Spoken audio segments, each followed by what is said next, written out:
You ask Tiger to solve. This deals with linear equations with one unknown. The final result is x equals 8. Let's solve it step by step. Group all constants on the right side of the equation. Add 14 to both sides. Simplify the arithmetic.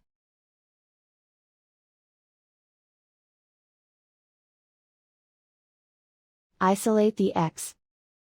Multiply both sides by inverse fraction 4/3.